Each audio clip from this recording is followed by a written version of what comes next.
To me, Kabbalat Shabbat is the most magical moment in all Jewish tradition. The prayers and traditions wrap us in a sparkling veil of ideas of the flow of divine energy throughout creation, brilliant poetry, and ecstatic song, and that's even before we get home to Shabbat dinner. The crown of this gorgeous veil is Lekha Dodi, a notoriously complex puzzle of a song.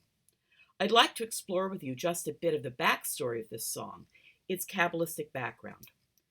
I'd like to share not only my paintings of it, but also just a few hints of the puzzles, mysteries, and glints of divine wisdom hidden inside, all wrapped up in the image of a royal bride. So let's start to solve these mysteries by figuring out who this bride is, who her groom is, and why we should begin Shabbat by celebrating this marriage. Sources as far back as the 5th century Talmud preserve tales of even earlier rabbis going out into the fields to welcome the Shabbat bride with songs beginning with the words, "Come, my beloved, Lekha Dodi," from the Song of Songs. Yet it wasn't until the 16th century, among the Kabbalists led by Rabbi Isaac Luria in Tzfat, Safed, that a whole liturgy was built around celebrating creation by welcoming the Sabbath bride. The song we sing nowadays was composed by Luria's close colleague, Rabbi Shlomo Halevi Alkabetz. But what is Kabbalah? Standing on one foot, Kabbalah is the tradition of the study of the relationships within, among, discrete qualities of the divine, how their interplay affects human life, and equally, how human lives, our observance of Jewish tradition and law, and our sacred times and spaces affect the divine. Now, Luria and his fellows revolutionized the study of Kabbalah through certain ideas, but also by opening this formerly secret study up to the larger Jewish community, beginning with this Kabbalat Shabbat tradition. Now, let's take a look at the text of the song. We see that the poet is urging us to observe and remember the mitzvot of Shabbat. This is the basic commandment at Sinai, in Hebrew, Shamor v'Zachor, and telling us that Shabbat is the source of blessing and the first element in God's plan for the world. And then there are words about restoring destroyed Jerusalem, about Jesse, Yishai's son, King David, and Shabbat being the crown of her husband, and all kinds of jubilation at rejoicing through David. Then the poet ends by urging us again to welcome the Sabbath bride. Now, this is all very pretty, but it doesn't quite hang together in any obvious way. So how does it work? It's a mystery. At the right, you see a bride holding some lilies, and she's under a chuppah, a wedding canopy, but there's no groom, only lush green fields. Her surroundings include a fountain, and there are a couple of pomegranate trees, a border of flowering branches, and then there's some decorative text around the edge. So clearly we have a wedding scene, but there's something just a little bit odd and surreal here. It's a mystery. So now, let's try to assemble these puzzle pieces with the help of a bit of the Kabbalistic symbolism that was not just the passion, but the ecstasy of the poet and his community. Let's start from the outside of the introductory painting, and just as the Kabbalists did in studying the nature of God, work our way in toward the core. Now you see some decorative text around the large painting. This is a passage from the 8th chapter of Proverbs, in which wisdom, in Hebrew chokhmah, describes herself as God's oldest, closest companion, who not only lives with God, but also delights in humankind. This woman, wisdom, is the bridge between heaven and earth. Excuse me, that's my cockatiel. I did not exile him just now. That border of flowering branches is made of fragrant myrtle, hadass, the same as in our lulavim that we use on Sukkot, which Luria's community strewed around their synagogue and Shabbat tables to symbolize and enhance the fragrance of the Sabbath. But who is this bride, veiled in white, cradling a stalk of pink lilies? She is the very figure of divine wisdom, chokhmah, metaphorically, God's feminine companion since before the beginning of the world. The 16th century Jewish mystics of Tzfat, who developed the Kabbalat Shabbat tradition, who inspired a bit later the entire Hasidic movement, knew this divine bride or queen as the Shekhinah, who in Kabbalah is the divine emanation most accessible to us, who funnels all divine energy and wisdom into our world.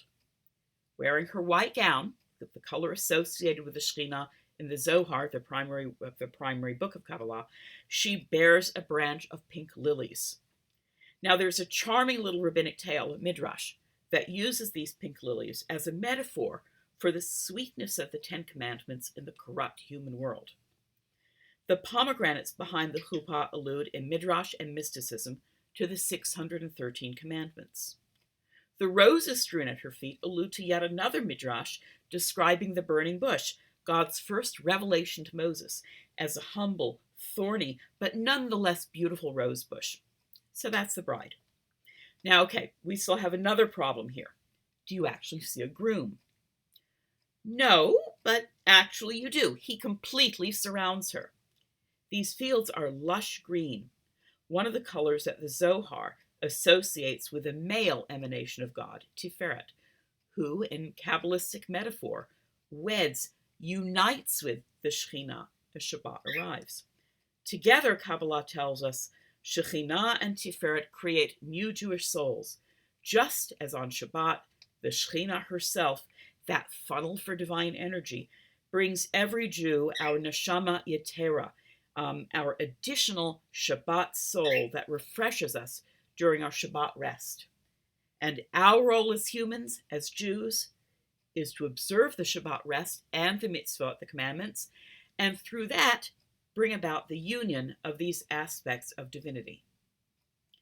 The divine chuppah billows in a breeze that suggests the Ruach Hashem, the wind or the Spirit of God that hovered over the waters at the moment of creation.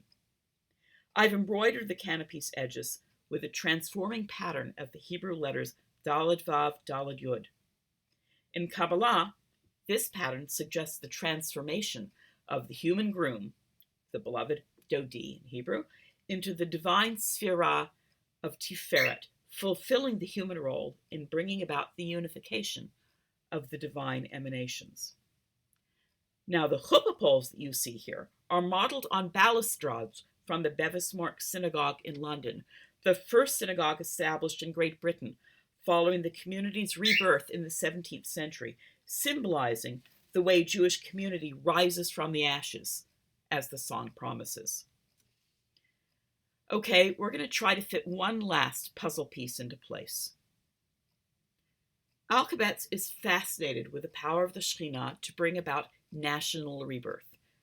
Now, keep in mind that this poet's friends and family included many Sephardim whose families, within a lifetime's memory, had been violently expelled from Spain and Portugal. He was born of a family resettled in Salonika, and now lives in this intensely collegial, mystical community of Tzfat, which was then a thriving Jewish textile town. But the rebirth that Alkabetz predicts goes far beyond our ability to reassert our life force in the wake of political destruction. To the mystical community, the earthly rebirth of Israel, the Messiah, Moshiach, would be a reflection of the heavenly reunification of all the emanations or Sphirot of God that exploded apart at the beginning of the universe. He writes about Israel rising from the dust, being saved with the help of Jesse's son, King David, God rejoicing in the Shekhinah as a groom rejoices in his bride. These are all images about Shabbat heralding the national rebirth of Mashiach. I've painted two visual clues here from Ezekiel and from the Song of Songs. Now, in Ezekiel, in the aftermath of the Babylonian destruction, the prophet prophesies Israel's rebirth with a vision of a whole valley full of dead, dry bones suddenly shivering into life, reattaching and growing again into living people.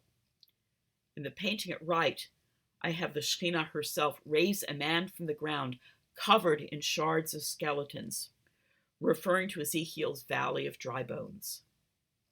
Now, look to the bottom left. A gazelle springs away into the hills, suggesting the final verse of the Song of Songs. Flee, my love, and be like a deer or a young gazelle on the mountain of spice. Midrash and Kabbalah understand this verse to prefigure the coming of the Messiah, the renewal of the dynasty founded by David, Peretz's descendant, Jesse's son, when all souls will be bound up in the bond of life, and they will be a throne for the Lord. As the Shekhinah arrives each Friday at sundown, through observing the Shabbat mitzvot, we enjoy a glimpse of the joy of the world to come. As we rise to greet the Shekhinah, the Sabbath Queen, human souls thus become a throne for the Lord. Follow these little videos for further adventures exploring the Jewish spirit through visual midrash. Full discussions of the poetry and paintings above can be found in Kabbalat Shabbat, the Grand Unification, my new book that was just published on September 6th, the 3rd of Elul. I've also published a matching paperback venture, Kabbalat Shabbat, the Grand Unification at the Sabbath Table, which contains just the illuminations of the songs and prayers chanted before Shabbat and around the dinner table. This way, everyone at the Shabbat table can share the lovely paintings and ideas, along with the lucky person holding the hardback book. As you see on the screen, the books may be purchased at your favorite book source or by clicking at the link on the screen. You can find out more about my Hebrew illuminated manuscripts and book talks at www.dbandart.com. Thanks, and keep in touch.